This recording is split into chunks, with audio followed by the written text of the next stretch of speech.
اصل بات یہ آتی ہے اس دور میں کہ قربانی اللہ کے لیے ہونا چاہیے. قربانی، بلکہ قربانی ہی نہیں، ہر کام اللہ کے لیے ہونا چاہیے. لیکن کل تک شادیوں میں دکھاوا تھا، کل تک ظاہری اعمال میں دکھاوا تھا، اور اب لوگوں کے یہاں عبادت میں بھی دکھاوا پیدا ہو گیا. اور خاص طور پر قربانی کے موقع پر یہ چیزیں زیادہ دیکھنے میں آتی ہے کہ لوگ دکھاوا زیادہ کرتے ہیں، اور لوگ اس پر گفتگو کرتے ہیں کہ اس کا جانور اتنے میں آیا اور اس کا جانور اتنے میں آیا. آپ جانور کتنے کا لاتے ہیں یہ اللہ کے نزدیک اہم نہیں ہے. آپ جانور کتنے کا لاتے ہیں یہ اللہ کے نزدیک اہم نہیں ہے. آپ جانور کیوں لا رہے ہیں یہ اللہ کے نزدیک اہم ہے. اس لیے کہ حدیث پاک میں آتا ہے کہ قیامت کے دن جب انسان کے اعمال کا دفاتر لے کر فرشتے اللہ کی بارگاہ میں پہنچیں گے تو ان کی نیکیاں بہت ساری ہوگی، اور فرشتے پیش کریں گے اللہ یہ کتنی نیکیاں لے کر کے آیا ہے. اللہ فرمائے گا فرشتوں تم نے صرف نیکی لکھی ہے کہ اس نے نیکی کی ہے، تمہاری نظر نیکی پر ہے، میری نظر نیکی کیوں کی ہے اس پر ہے، کیونکہ وہ علیم بذات الصدور ہے، وہ علیم و خبیر ہے. اللہ فرماتا ہے کہ اس نے کیا کیوں ہے، اس پر میری نظر ہے. اے میرے فرشتوں اس نے نیکی تو کی ہے مگر میرے لیے نہیں کی ہے، اس لیے اسے گھسیٹتے ہوئے جہنم کے اندر لے جاؤ. انسان کتنا لگا رہا ہے یہ قیمتی نہیں ہے. کیوں لگا رہا ہے؟ للہ رب العالمین، اللہ کے لیے ہونا چاہیے.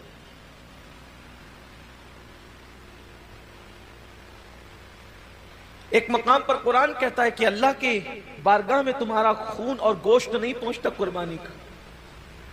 سورہ حج میں اللہ کا ارشاد ہے کہ تمہارا گوشت اور خون اللہ تک نہیں پہنچتا، اللہ تک تو تمہاری دلوں کی نیتیں پہنچتی ہیں، تمہارے دلوں کا تقوی پہنچتا ہے. میرے پیارے آقا صلی اللہ علیہ وسلم کے پیارے دیوانوں، آج کل قربانی اللہ ماشاءاللہ اس لیے بھی لوگ کرتے ہیں کہ گوشت کھانے ملے گا. گوشت تو ملنا ہی ملنا ہے، گوشت نے جانا کہاں ہے؟ گوشت جائے گا کہاں؟ گوشت تو کھانے، لیکن نیت تو اچھی کرو. ہمارے بزرگوں نے فرمایا کہ اعمال سیکھنے سے پہلے اعمال کی نیت سیکھا کرو، اس لیے کہ مومن کی نیت اس کے عمل سے افضل ہے. نیت المؤمن خیر من عملہ، مومن کی نیت اس کے عمل سے افضل ہے. آپ نے کبھی سوچا کہ ایک کافر 20 سال کفر کر رہا ہے پھر بھی وہ قیامت تک جہنم میں، 20 سال ہی نہیں بلکہ سال بھر بھی کفر کرے تو بھی جہنم میں، 6 مہینہ بھی کافر رہے تو بھی جہنم، اسی حالت پہ مرا تو جہنم میں، ایک دن بھی کفر کیا اور وہ کفر پہ مرا تو جہنم میں. کیوں ہے؟ اور مومن ایک دن مومن ہے اور ایمان پہ خاتمہ ہوا تو جنت میں کیوں ہے؟ عمل کی وجہ سے نہیں بلکہ نیت کی وجہ سے. کافر کفر پر اس لیے مرا کہ جب تک زندہ رہتا کفر پر رہتا، اس لیے ہمیشہ جہنم میں نیت کی وجہ سے. اور مومن جنت میں اس لیے ہے کہ جب تک دنیا میں رہتا ایمان پر رہتا، ایمان پر رہنے کی نیت اس کو ہمیشہ جنت میں رکھ رہی ہے. یہ انسان کی نیت کی اہمیت ہے، یہ انسان کی نیت کی اہمیت ہے کہ رہا تو ایک دن ایمان پر مگر نیت بھی ہمیشہ ایمان پر رہے گا. اس لیے ہمیشہ کی ایمان پر رہنے کی نیت اس کو ہمیشہ جنت میں رکھے گی، اور اس کو ہمیشہ کفر پر رہنے کی نیت اس کو ہمیشہ جہنم کے اندر رکھے گی. پتہ چلا کہ نیتوں پر اجر ملتا ہے. تو آج مومنوں کو، مسلمانوں کو نیت درست کرنے کی. جانور خریدو تو کتنا گوشت نکلے گا یہ دیکھ کر مت خریدو، بلکہ یہ اللہ کے نزدیک قبول ہوگا یا نہیں قبول ہوگا یہ دیکھ کر کے خریدو. آج گوشت ہی سب کچھ ہو گیا، اس لیے قربانی کی جو برکتیں ملنی چاہیے وہ برکتیں نصیب نہیں ہو رہی. آج میں تھوڑا سا اس پر گفتگو کرنا چاہتا ہوں نیت پر. نیت کا بڑا عمل دخل. جیسی نیت ہوگی، آپ نے سنا ہوگا جیسی نیت ہوگی ویسی برکت ہو. اور صرف قربانی ہی نہیں بلکہ سیکھ لیجئے کہ جو بھی عمل کرو اس میں نیت اچھی رکھو، اللہ کے لیے کرو، اللہ کو راضی کرنے کے لیے. کوئی اور نیت نہ ہو، خدا کی رضا ہو، رضا الہی کے لیے۔ حدیث پاک میں آتا ہے کہ بنی اسرائیل میں ایک شخص تھا، وہ راستے سے جا رہا تھا، اس نے راستے سے جاتے ہوئے ایک ٹیلا دیکھا، تو لوگ شاید محتاج تھے اس دور کے یا اس علاقے کے، اس نے سوچا کہ کاش اگر میرے پاس ٹیلے جتنا سونا ہوتا تو میں محتاجوں میں تقسیم کر دیتا۔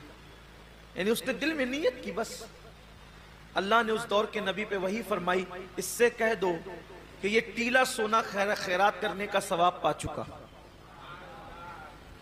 یہ ٹیلا سونا خیرات کرنے کا ثواب پا چکا۔ کیوں؟ اس نے نیت کی ہے۔ اور اگر بندہ سوچے کہ اگر میرے جیب میں پیسے ہوتے تو میں شراب پیتا، اور واقعی اگر ہوتے تو وہ پی لیتا، نیت کی اس نے، تو شراب پیے بغیر اب اس کو شراب پینے کا گناہ لکھ دیا جائے، اس لیے کہ وہ تو ہے ہی اس عمل کے کرنے کا مکمل طور پر اس نے عازم ہے، وہ اس نے عزم کیا ہے، لیکن چونکہ اس کی مجبوری ہے کہ اس کے پاس پیسے نہیں ہیں، اس کے پاس اسباب نہیں ہیں، یعنی کسی عورت کو دیکھے اور چند لوگ وہاں پر موجود اور انسان دل میں سوچے کہ اگر یہ مجمع نہ ہوتا، یہ بھیڑ نہیں ہوتی، یہ رکاوٹ نہیں ہوتی تو میں اس کے ساتھ بدکاری کرتا، فرمایا گیا اس کا شمار زانیوں میں ہوگا، اس لیے کہ اس نے مکمل عزم کیا ہے۔ اگر وہ رکاوٹ نہ ہو تو وہ کر گزرتا۔ تو وہاں نیت پر نیکی بھی مل رہی ہے اور نیت پر گناہ بھی مل رہا ہے، یعنی نیت سے مراد عزم گناہ پر گناہ بھی مل رہا ہے۔ میرے آقا صلی اللہ علیہ وسلم کے دیوانوں، تو اللہ کے لیے بہت ساری عبادتیں انسان اللہ کے لیے نہیں کرتا، دکھاوے کے لیے کرتا ہے یا کسی اور نیت سے کرتا ہے، تو نیکی کر کے بھی وہ نیک نہیں ہوتا، بلکہ وہ اپنے ذوق میں اپنی فکر میں نیکی کر رہا ہوتا ہے، لیکن اس کا شمار گناہ کرنے والوں میں ہوتا ہے۔ جیسا کہ ایک حدیث پاک ہے، اس کے راوی حضرت سیدنا ابو ہریرہ رضی اللہ تعالیٰ عنہ ہے۔ جب حضرت ابو ہریرہ رضی اللہ تعالیٰ عنہ تشریف لے گئے ملک شام، تو ملک شام پہنچنے پر لوگوں نے آپ سے عرض کی کہ اے صحابی رسول، اے اللہ کے رسول صلی اللہ علیہ وآلہ وسلم کے صحابی، آپ نے آقا کریم صلی اللہ علیہ وآلہ وسلم کی زیارت کی ہے، آپ ایک کام کریں کہ آپ ہمیں اللہ کے رسول علیہ السلام کی کوئی ایسی حدیث سنائیں جس پر ہم عمل کر کے نجات پائیں۔ اب بہت دھیان سے سننا آپ لوگ بھی، کہ سننے والے بہت طویل بات نہیں سن رہے تھے، بلکہ کوئی مختصر اور بہت جامع انہیں کوئی مضمون چاہیے تھا۔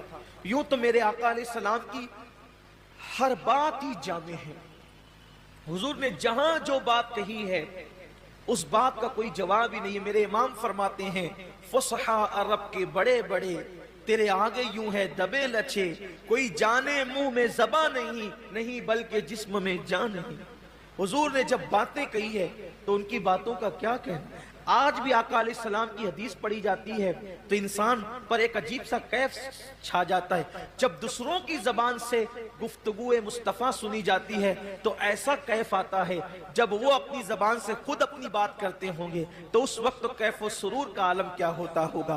تو آقا کریم صلی اللہ علیہ وآلہ وسلم کے صحابی حضرت ابو ہریرہ رضی اللہ تعالیٰ عنہ سے اہل شام نے کہا، اے ابو ہریرہ، آپ آقا کریم صلی اللہ علیہ وآلہ وسلم کی کوئی ہمیں ایسی حدیث سنائیں کہ جس پہ عمل کر کے ہم نجات پائیں۔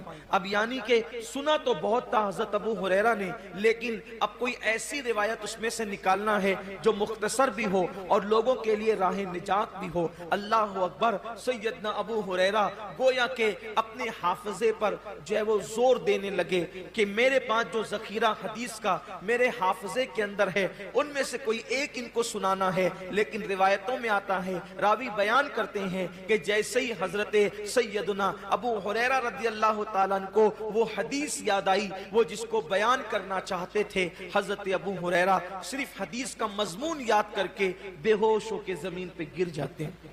امام غزالی رحمت اللہ علیہ لکھتے ہیں کہ مضمون حدیث یاد کر کے حضرت ابو ہریرہ زمین پہ گر گئے۔ جب آپ کو ہوش آیا لوگوں نے پوچھا اے ابو ہریرہ کیا بات ہے؟ حضرت ابو ہریرہ فرماتے ہیں جس حدیث کو سننے کی تم بات کرتے ہو اس کا مضمون میرے ذہن میں آیا تو اسی لیے مجھ پر غشی طاری ہو گئی، اور پھر اب حضرت سیدنا ابو ہریرہ رضی اللہ تبارک و تعالی عنہ حدیث بیان کرتے ہیں۔ حضرت ابو ہریرہ رضی اللہ تعالی عنہ فرماتے ہیں اے اہل شام، تم میرے نبی کا فرمان سننا چاہتے ہو تو سنو، قیامت کے دن کے بارے میں ہم سب کے آقا و مولا مصطفیٰ جان رحمت صلی اللہ علیہ وآلہ وسلم نے فرمایا کہ سب سے پہلے قیامت کے دن اللہ تعالیٰ 3 لوگوں کا حساب لے گا۔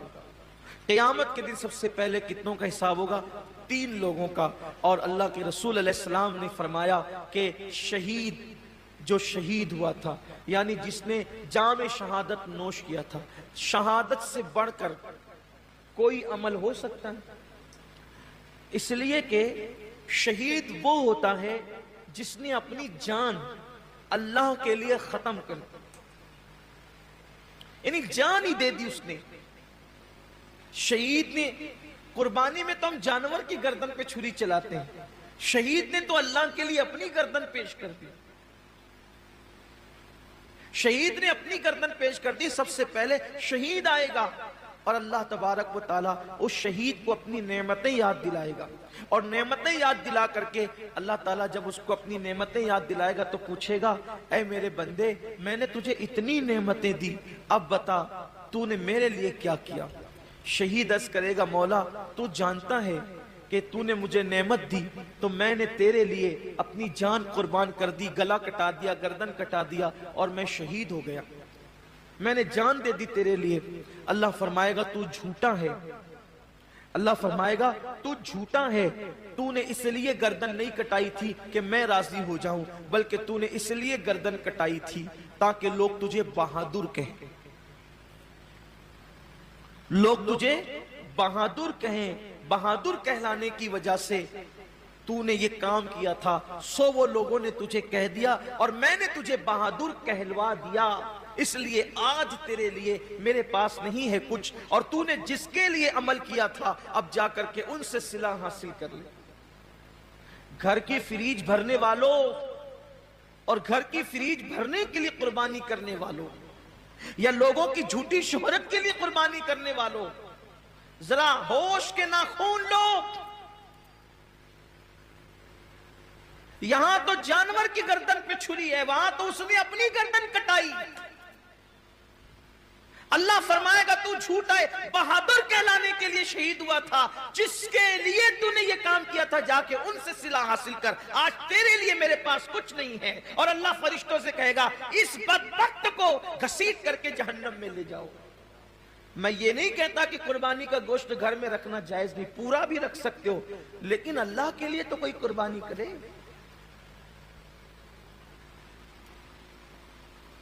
قربانی کا جانور آنے کے بعد خود ہی سے بتاتے پھرتے ہو کہ اتنے کا لائے اور اتنے کا لائے، پوچھا کس نے تھا اتنے کا لائے ہو؟